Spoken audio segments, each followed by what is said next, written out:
क्या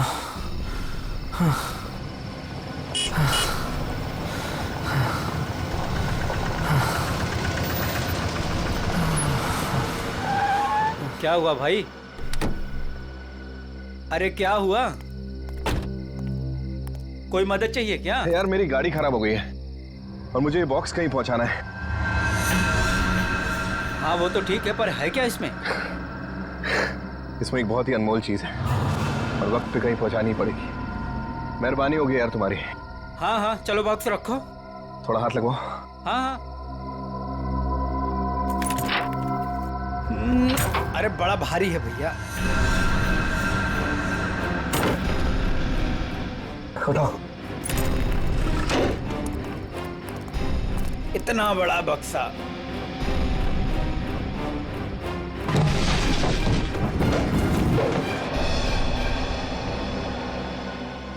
ये एड्रेस है, इस बक्से को इस जगह छोड़ देना। क्या मतलब है? आप नहीं आ रहे हो?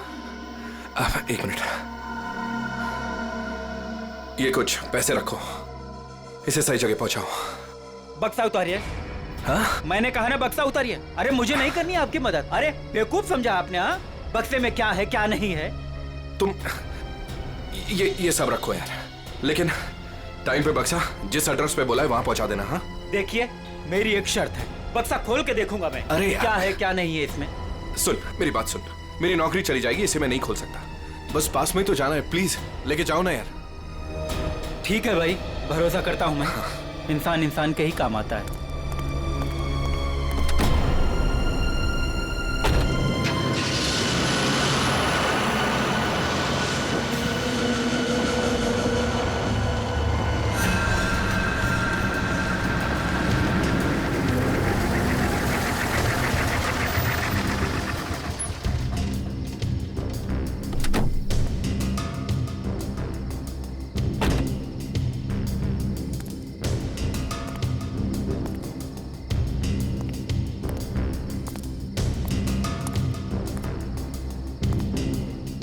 पता तो यही।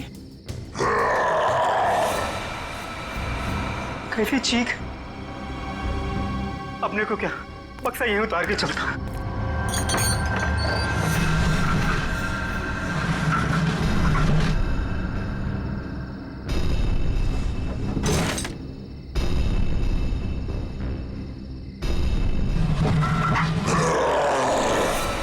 बक्से में से चीख! हे भगवान!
जरा जल्दी जल्दी हाथ पैर चलाओ तुम लोग सब लोग। 15 दिन में ये बिल्डिंग पूरी करके देनी है हमें, वक्त नहीं है हमारे पास। और सोनू, तू इतना सुस्त क्यों है? खाना वाना नहीं खाता क्या? चल जल्दी काम कर। कौन है वहां पे? मैंने पूछा कौन है वहां पे? अभी अभी तो बिल्डिंग का काम भी खत्म नहीं हुआ है और अभी से बिल्डिंग टूटने लगी। सोनू जरा देख तो।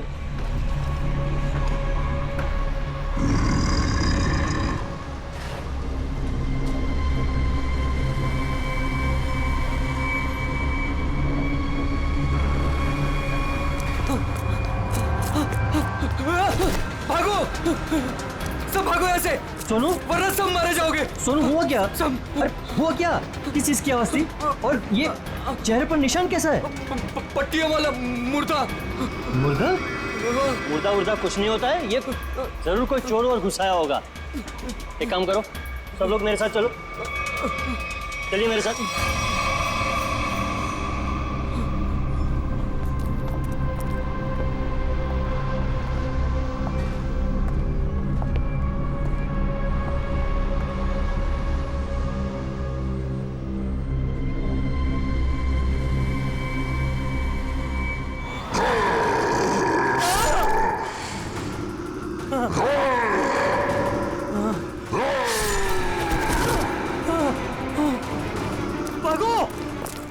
भागो सब यहाँ से, भागो! पट्टियों वाला मुर्दा, भागो!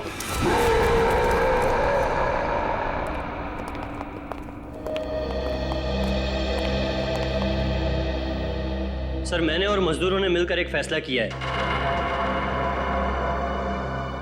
कैसा फैसला? कि हम आपकी बिल्डिंग में अब काम नहीं करेंगे। तो क्या बकवास कर रहे हो तुम? सर, लगता है आपकी नजर कमजोर हो चुकी है, इसलिए मेरे चेहरे पर ये निशान आप देख नहीं पा रहे। ये हाँ, शराब पी के झगड़ा किया होगा। सर, ये उस आत्मा की देन है जो आपकी बिल्डिंग में है। आत्मा? क्या बकवास कर रहे हो तुम? हाँ? जानता था, मैं जानता था कि आप मेरी बातों पर विश्वास नहीं करेंगे, इसलिए मैं साथ में सोनू को भी लाया हूं। सोनू,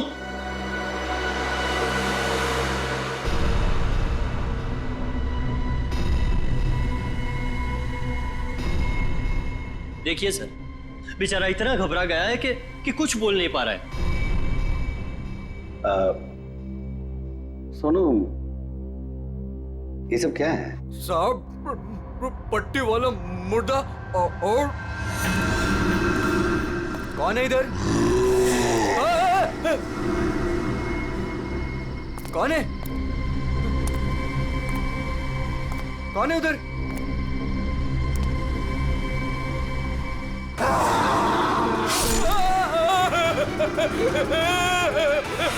मुझे लगता है कि तुम सब लोग काम कम और नशा ज्यादा करते हो, तभी ऐसी बहकी बहकी बातें कर रहे हो। सर, अगर हमारी बातों पर यकीन ना हो तो कोई दूसरे मजदूर रख के क्यों नहीं देख लेते? जब वो अपनी आप बीती सुनाएंगे तब तो आपको विश्वास हो जाएगा ना। बिल्कुल रख लूंगा।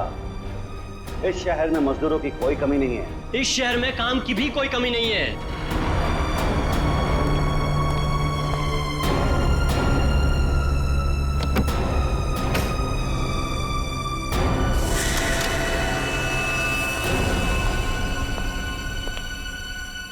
तुम्हारा आज तक का हिसाब। और एक बात याद रखना कि इस बिल्डिंग पर मेरे और मेरे इन्वेस्टर्स के करोड़ों रुपए लगे हैं। तो तूने बाहर जाकर इस बिल्डिंग के बारे में कोई बकवास की या कोई झूठी अफवाह भी फैलाई तो फिर मुझसे बुरा कोई नहीं होगा। दिनेश, पैसे कोई पेड़ पे नहीं उगते, समझे? हाँ, और हम तुम्हारे फाइनेंसर हैं, कोई एटीएम मशीन नहीं कि जब दिल में चाहा कार्ड डाला और पैसे ले लिए। देखिए, आप लोग बेवजह भड़क रहे हैं। बेवजह? तुमने कमिटमेंट किया था, अब तक बिल्डिंग तैयार हो जाएगी, क्या हुआ? हाँ चंदू, मैं बिरयानी बना रहा हूँ, कोई 2 मिनट में बनने वाला बर्गर नहीं।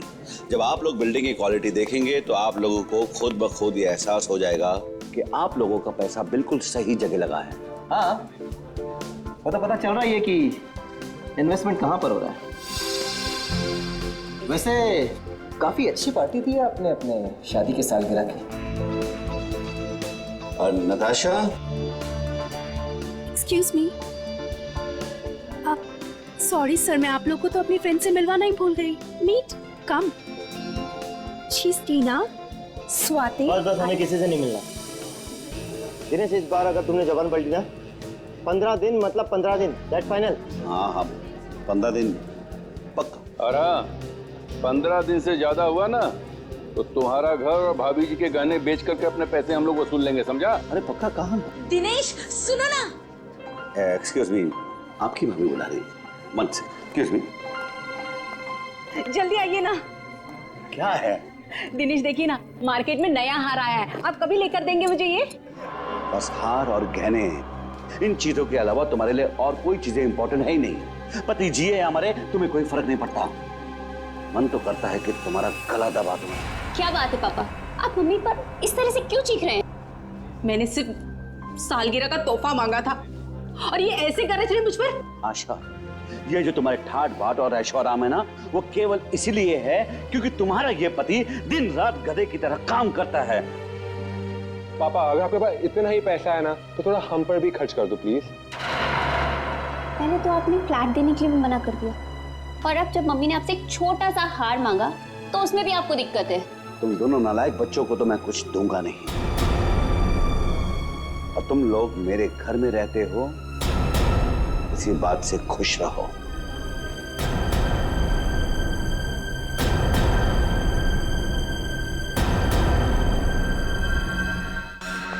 नहीं चाहिए मुझे नकली जेवर, जिंदगी भर मुझे नकली जेवर ही दिए हैं।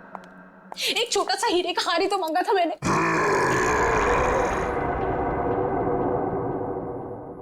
कौन कौन है वहां? कौन है वहां? कौन है वहां?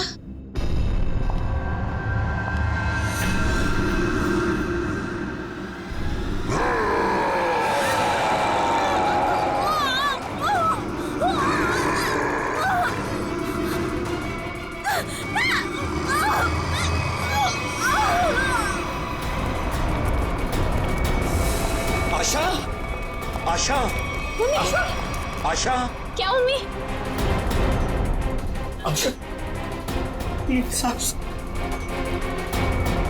क्या हुआ मम्मी को?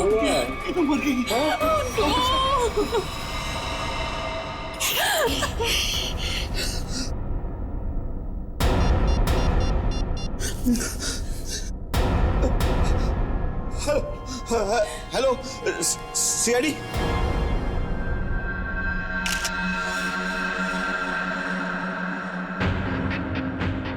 ये निशान देखा गले में? हाँ सर, लगता है काफी जोर से गला दबाया खूनी ने। ये जो नेकलेस है ना, इससे पकड़ के घसीटा है, तभी निशान इतने गहरे हैं। शायद बिल पाइप के टूट जाने से मौत हो गई इनकी।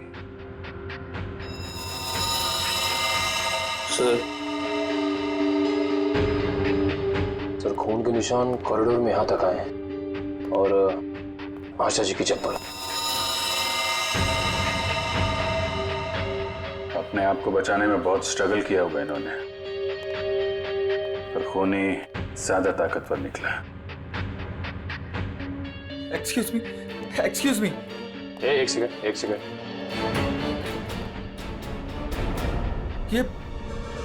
ये सब कैसे हो गया सुलेखा? आज तो इतना शुभ दिन था, शादी के सालगिरह वाले दिन। आपकी तारीफ? जी मैं सुलेखा का हस्बैंड। अच्छा, तो आशा जी आपकी सास थी? जी। सास ससुर की एनिवर्सरी पार्टी में आप काफी लेट नहीं आ रहे हैं? वो बिजनेस मीटिंग में फंस गया था, इसलिए लेट हो गया। बस अभी अभी पहुंचा हूं। ठीक है, इधर आ जाइए आप। दिनेश जी, आपको किसी पे शक है? कौन कर सकता है ऐसा काम? सर, मेरी वाइफ की किसी से कोई दुश्मनी नहीं थी। सर, मैं यही कह रहा हूँ कि दिनेश ने खुद ही अपनी बीवी का फोन करवाया है। सर, हमने इसका झगड़ा सुना था। ये अपनी बीवी से कह रहा था कि मैं तुम्हारा गला दबा दूंगा। पति जिए या मरे तुम्हें कोई फर्क नहीं पड़ता। मन तो करता है कि तुम्हारा गला दबा दूं। तो बकवास कर रहे लोग। अगर मैंने गुस्से में कुछ कह दिया तो इसका मतलब ये तो नहीं ना कि मैं सचमुच वो कर दूंगा। वैसे ऐसा हुआ क्या था कि आपको इतना गुस्सा आ गया कि आपने गला दबाने की धमकी दे दी, वो भी शादी की सालगिरह वाले दिन? सर, इसकी वजह भी ये लोग ही है। ये मेरे इन्वेस्टर्स हैं। अब मुझे एक एक पाई ऐसे देते हैं जैसे मुझ पर एहसान कर रहे हैं। तुम लोगों की मैं एक एक पाई चुका दूंगा, वो भी ब्याज सहित, समझे? तो दे दो ना। एक मिनट, बिजनेस की बातें मत कीजिए। यहाँ पे खून हुआ है।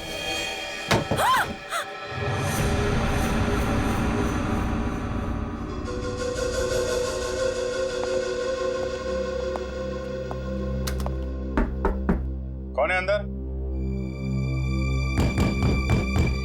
दरवाजा खोलो।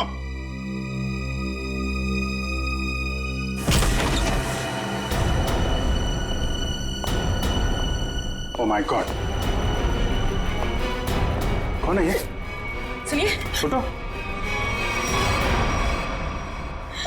कौन हो तुम हैं? और यहाँ क्यों चुप के बैठी हो? मुर्दा पट्टियों वाला मार डालेगा। सर डरी हुई है, ऊपर से जख्मी भी। देखो, आप बिल्कुल घबराइए मत, हम लोग सीआईडी से हैं। आपका नाम क्या है? कोमल। कोमल? कोमल, आप यहाँ क्यों चुप के बैठी थी? वो पट्टियों वाला मुर्दा बाहर घूमते हुए देखा। पट्टियों वाला मुर्दा? जैसे मैं यहाँ से बाहर निकली तो पट्टियों वाला मुर्दा बाहर था। अच्छा ठीक है, तुम वो जो भी पट्टियों वाला मुर्दा था उसका स्केच बनवा सकती हो? हाँ। Very good. स्केच आर्टिस्ट को बुलवाओ और इस घर का कोना कोना छान मारो, देखो खूनी के बारे में कुछ सुराग मिलता है क्या।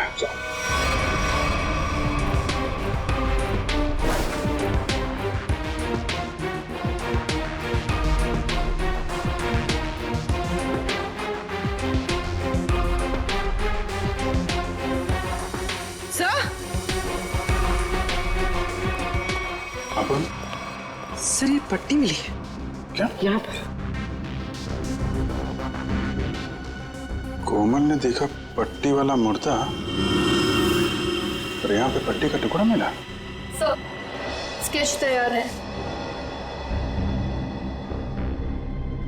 तो ये है वो पट्टी वाला मुर्दा। इस मुर्दे का और इस पट्टी का क्या राज है, जल्द से जल्द पता लगाना होगा। गले का हार बेचारी का फांसी का फंदा बन गया। जैसे ही खूनी ने हार खींचा, बेचारी कुछ नहीं कर पाई। सर वो आदमी गले का हार छीनने के लिए आया था, ऐसा लगता नहीं? वही तो सचिन, वही तो राज है। बड़ा अजीब तरीका ढूंढा खून करने का यार। हाँ जयवंती, डॉक्टर साहब को जरा स्केच दिखाओ। Yes sir. ये देखिए सर, ये मम्मी की ड्रेस है। मम्मी मतलब माँ? मम्मी नहीं फ्रेडी, मम्मी। हजारों साल पहले जब इजिप्ट में राजा महाराजा मर जाते थे तो उनकी बॉडी को एम्बाम कर दिया जाता था। अलग अलग तरीके की सीक्रेट्स, दवाइयां, मरहम, बाम वगैरह लगा दिया जाता था उनकी बॉडी पर और बाद में इन पट्टियों से उसे ढक दिया जाता था। इससे मम्मी सड़ती नहीं थी। मर गए मतलब हजारों साल पुरानी लाश यहाँ पे आ गई और एक के बाद एक खून कर रही है। तो शायद अगला खून तुम्हारा होगा। मेरा हो गया, अब चुपचाप खड़े रहो। और एक बात ध्यान में रखो, मम्मी कभी सड़ती नहीं है और ना मम्मी कभी जिंदा होती है।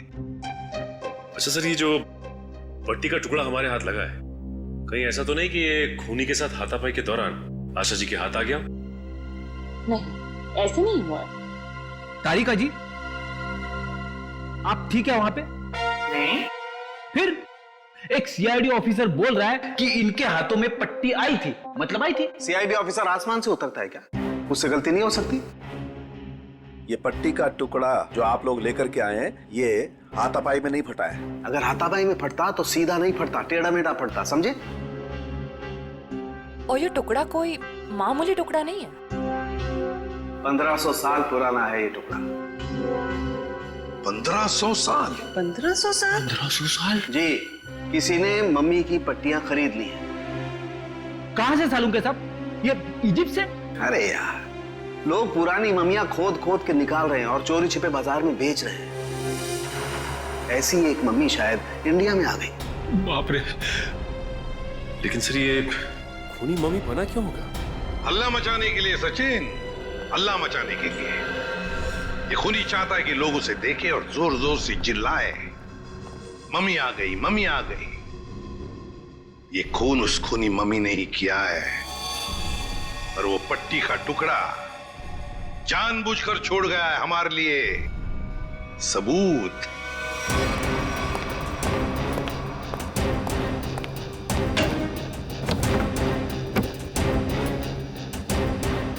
आज तो मैं इस मम्मी का काम तमाम कर दूंगा।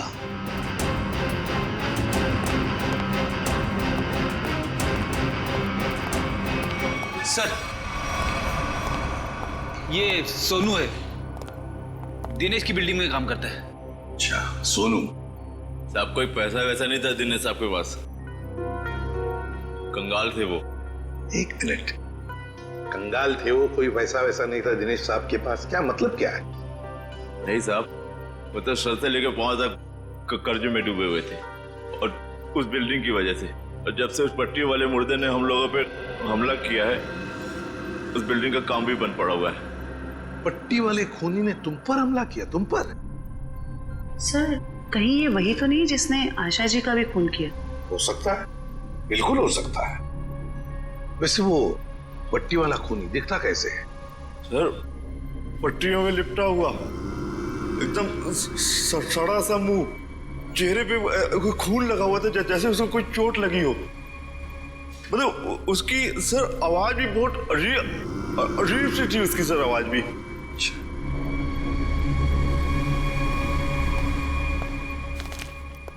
एक मिनट, क्या वो ऐसा दिखता था? हाँ साहब, ये तो था वो। चलो ठीक है, तुम जा सकते हो। अगर जरूरत पड़ी तो हम तुम्हें फिर से बुला लेंगे। सर, ये जो कोई भी आशा जी का खून करने के लिए आया था, या तो पहले से मम्मी बन के आया था, या फिर पार्टी में आने के बाद उसने अपना हुलिया बदला है। सर, काम करते हैं, पार्टी का फुटेज देखते हैं।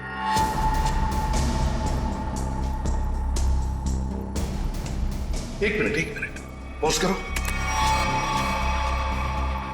ये देखो, ये है ना महेश, आशा जी की बेटी सुलेखा का पति महेश।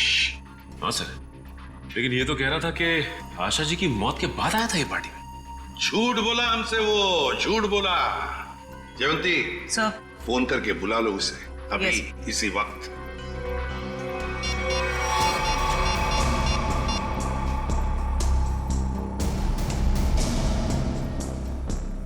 सर, फोन नहीं उठा रहा है।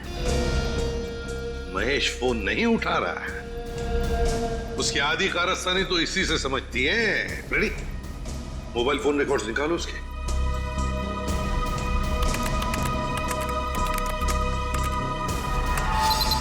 सर, ये रहे महेश के फोन कॉल रिकॉर्ड्स।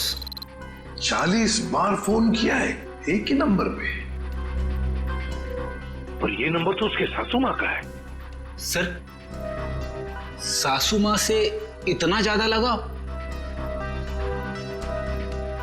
इस महेश से मिलना पड़ेगा। महेश। एक्सक्यूज मी,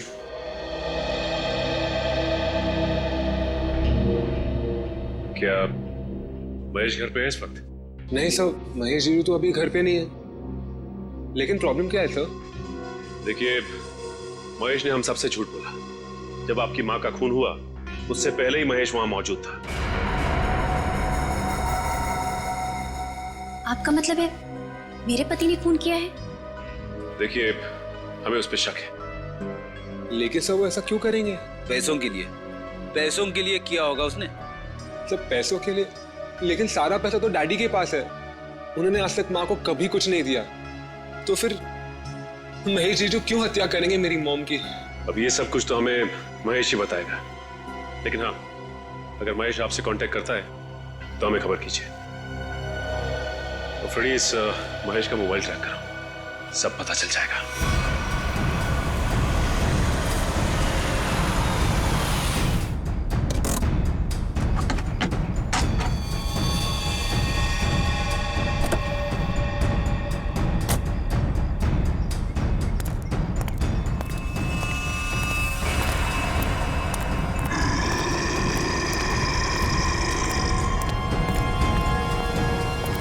आज ये पट्टियों वाला मुर्दा मिल जाए बस।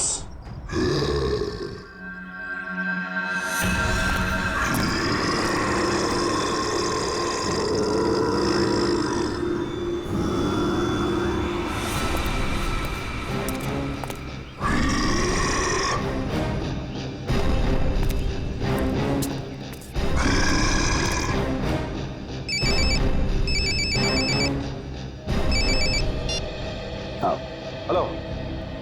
हाँ हाँ हाँ जीतू भाई, हाँ आपके लिए खुशखबरी है। हाँ जी, बिल्डिंग का काम बहुत जल्द शुरू होने वाला है। कोई मजदूर वहाँ काम करने को तैयार नहीं है। क्या तुम वहाँ का सारा काम खुद करोगे? नहीं जीतू भाई, मैं उस वजह को ही खत्म कर दूंगा जिसके कारण सारे मजदूर डरे हुए हैं। आज उस पट्टी वाले मुद्दे का दी एंड है। मैं आपको बाद में फोन करता हूँ।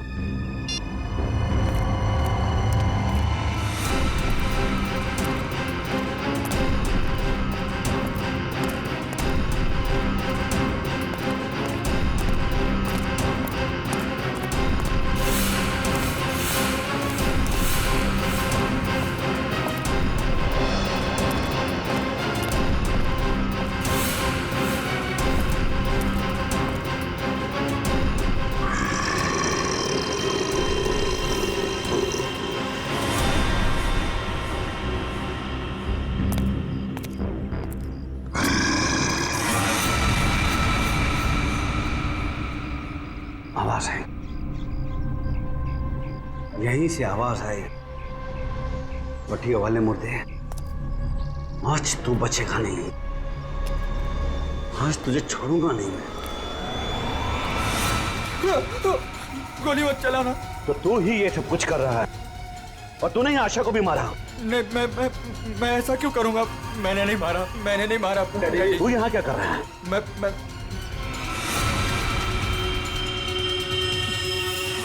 डैडी, वो आपके पीछे है। ना ना ना महेश, मैं तेरी किसी भी चाल में आने वाला नहीं। मैं सच कह रहा हूँ, वो पट्टी वाला मुर्दा आपके पीछे ही है।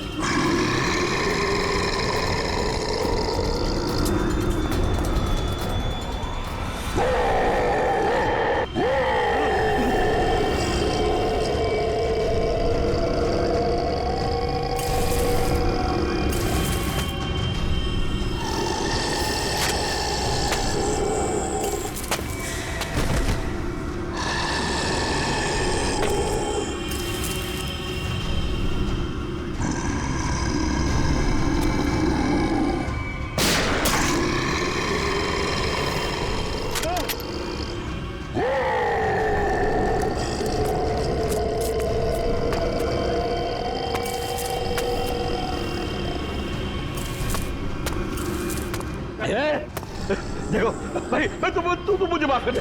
तू मुझे क्यों? मैं पीछे कुछ भी नहीं है। देखो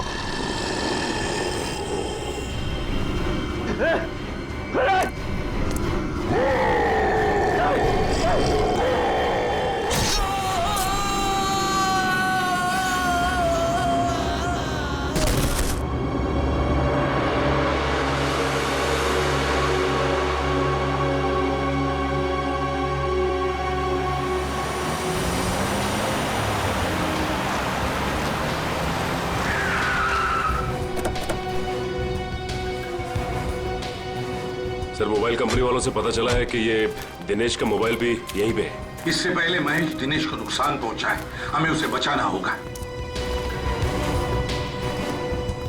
अरे सर, दिनेश, चलो देखते हैं।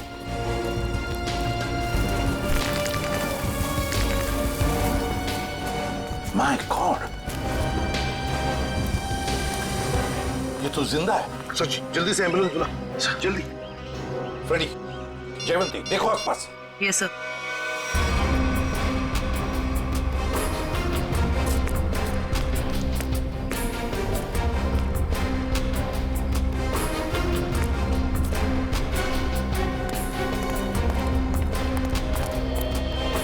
महेश सर। हाँ फ्रेडी, क्या हुआ? सर, महेश बेहोश है। महेश, महेश। सर, हाँ? ये गन पड़ी हुई थी यहाँ पे। सर, हम तो सोच रहे थे कि इन सब के पीछे ये महेश है, लेकिन ये तो खुद ही बेहोश पड़ा है। हाँ, ये तो महेश के होश आने के बाद ही पता चलेगा कि ये सब किसका किया कराया है।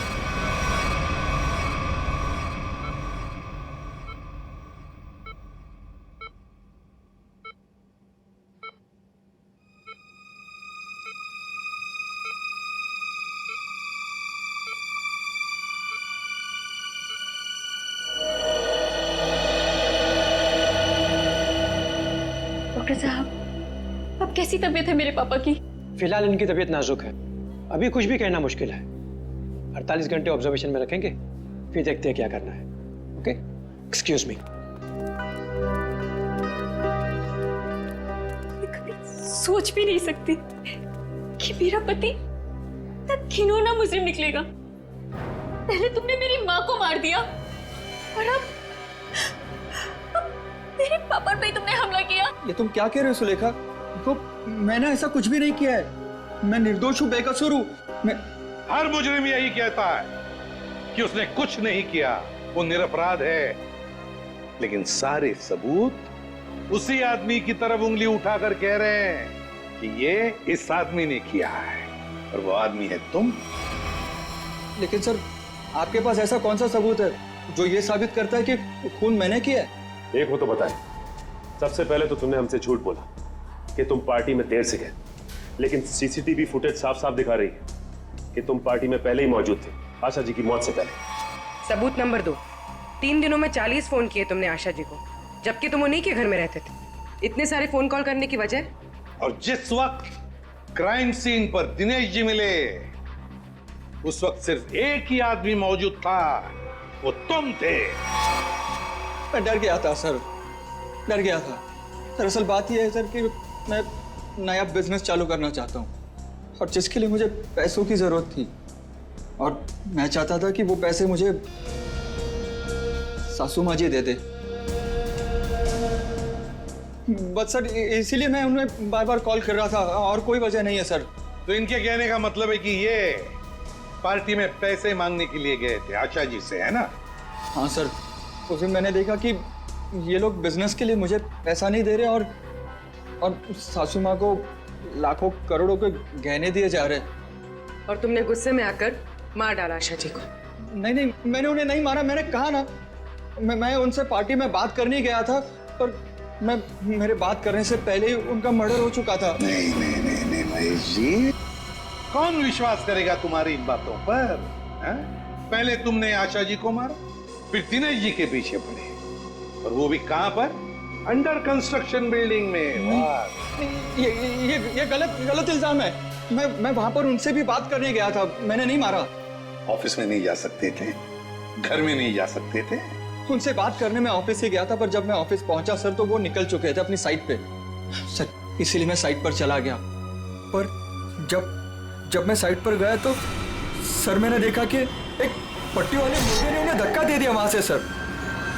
आशा जी और दिनेश जी पर मम्मी ने हमला किया?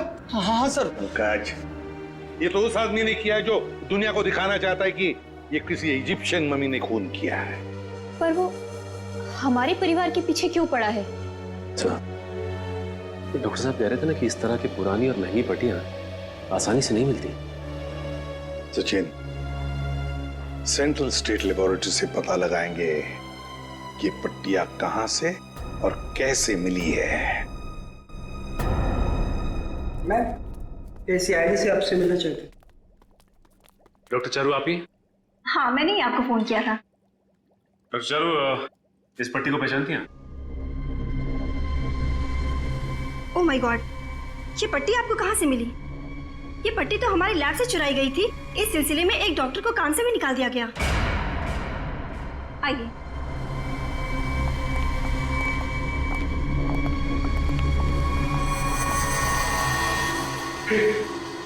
ये तो वही मम्मी है ना जो इजिप्ट में होती है।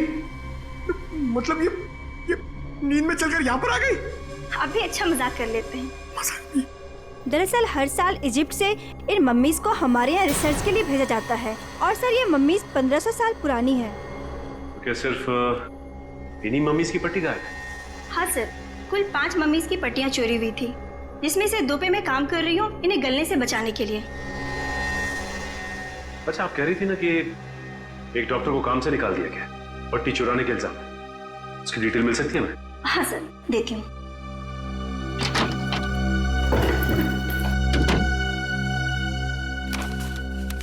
ये है सर मिस्टर ज्ञान, इन्हें काम से निकाल दिया गया। इन्होंने पट्टियां चोरी की या नहीं ये तो मालूम नहीं, लेकिन इन मम्मीज की देखरेख यही करते थे। और हाँ सर, उनकी एक पर्सनल असिस्टेंट भी थी। इनकी असिस्टेंट का कोई फोटो, नंबर या एड्रेस है आपके पास? वो उनकी पर्सनल असिस्टेंट थी, इसलिए हमारे पास उनकी कोई डिटेल्स नहीं है। सर, 5 मम्मीज की पट्टियां गायब है और खूनी खुद मम्मी बनकर दिनेश के परिवार के पीछे पड़ा है। हाँ मम्मी, ये खूनी दिनेश के ऊपर दोबारा हमला करेगा। क्या हुआ डॉक्टर? आप पापा को इतनी अचानक से क्यों शिफ्ट कर रहे हैं? देखिए, इनकी हालत पहले से ज्यादा बिगड़ गई है। अगर इन्हें आरजे हॉस्पिटल भर्ती नहीं कराया गया तो इनका बचना मुश्किल हो जाएगा।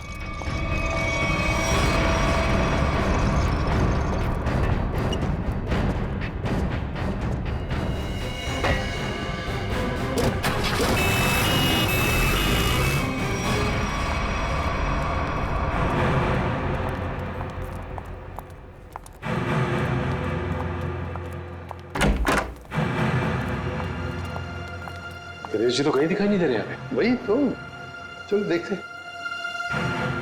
अरे डॉक्टर साहब। हाँ जी, ये पेशेंट मिस्टर दिनेश कहाँ है? हाँ जी, उनको तो डिस्चार्ज दे दिया है। क्या मतलब तबीयत सुधर गई थी उनकी? नहीं, तबीयत तो नाजुक ही थी, पर उनके परिवार वालों को शायद भरोसा नहीं था कि उनका यहाँ अच्छा इलाज होगा। तो उन्होंने दूसरे डॉक्टर को फोन किया और वो यहाँ से दूसरे हॉस्पिटल ले गए। कौन से hospital? RJ hospital. RJ hospital, उसका नंबर तो होगा ना यहाँ पर? हाँ जी, रिसेप्शन पे होगा। चलिए आइए बात करा देता हूँ।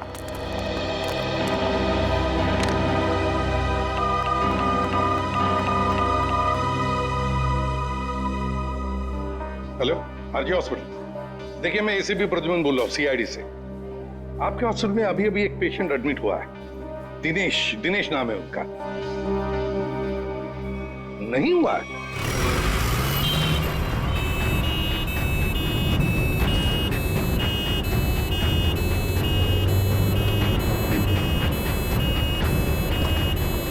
काम हो गया बॉस, तीर कमान से निकल चुका है।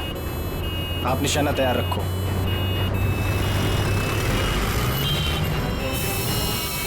अरे धुआं कहाँ से आ रहा है? अरे गाड़ी रोको, गाड़ी रोको, गाड़ी रोको।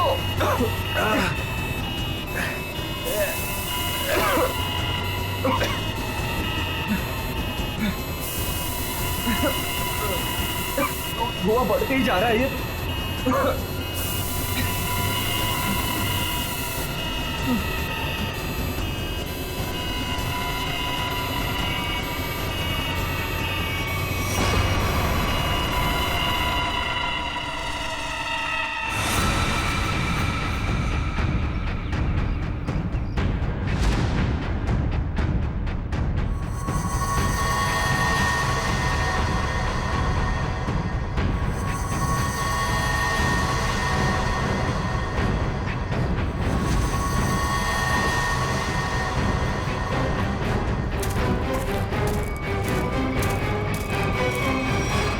क्यों?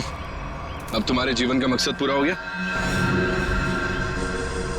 हाँ, पिछले 10 साल से मैं इसी दिन के तो सपने देखती आई हूँ। और देखो, आज मेरा सपना पूरा हो गया। नहीं नहीं, सीआईडी के रहते अपराधियों के सपने कभी पूरे नहीं होते। सीआईडी? क्यों डॉक्टर ज्ञान? पेशा डॉक्टर का और काम एक अपराधी का। अबे देख क्या रहे हो? उड़ाओ इन सीआईडी वालों को।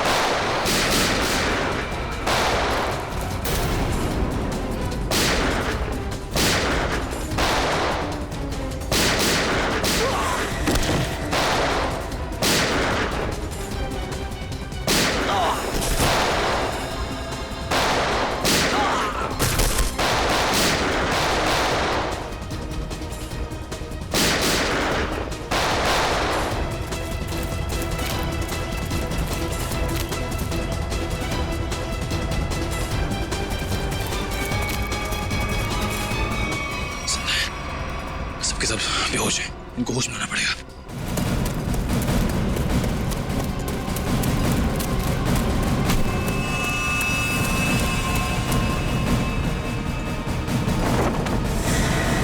तुम जिंदा लोगों को मम्मीफाई करी थी ना? मैं तुम्हें सिखाती हूँ मम्मीफिकेशन किसे कहते हैं। अपराधियों को मम्मीज बनाने का काम हम करते हैं। मैं दिनेश की सेक्रेटरी सिर्फ इसलिए बनी ताकि इससे अपने भाई के मौत का बदला ले सकूं, और इसलिए मैंने मम्मी बनकर इसकी बिल्डिंग में काम करने वाले लोगों पर हमला किया ताकि मम्मी की अफवाह फैल जाए। तुम कुणाल की बहन हो? नाम मत लो अपनी गंदी जबान से मेरे भाई का।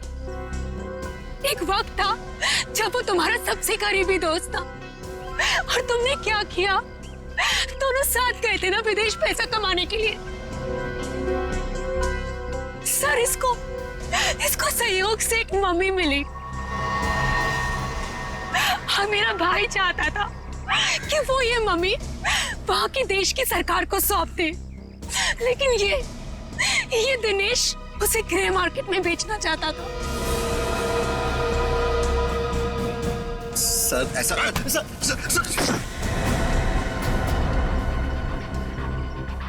जब कुणाल ने कहा कि वो पुलिस के पास जाएगा तो मैंने उसे मारकर जमीन में गाड़ दिया और मम्मी बेचकर अमीर बन गया। वाह, बहुत अच्छा काम किया तुमने। पैसों के लालच में तुमने दोस्ती को जमीन में गाड़ दिया। मुझसे गलती हो गई सर, मुझे माफ कर दीजिए आप।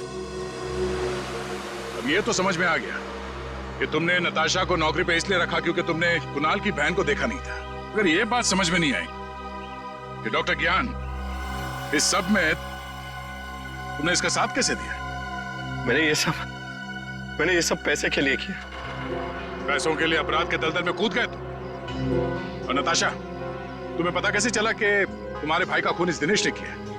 जब कई दिनों तक भैया की विदेश से कोई खबर नहीं आई तो मैं उनका पता लेने के लिए इसके घर गई थी, और वहां मैंने सुना कि अपनी बीवी को बता रहा था कि किस तरह इसने मेरे भाई का खून कर दिया और उसे जमीन में गाड़ दिया। आशा ये सब पहले से जानती थी, और इसलिए मुझे उसको मारने का कोई पछतावा नहीं है। पछतावा होगा, तुम सबको बहुत पछतावा होगा जब कानून तुम्हें कड़ी से कड़ी सजा सुनाएगा, शायद फांसी।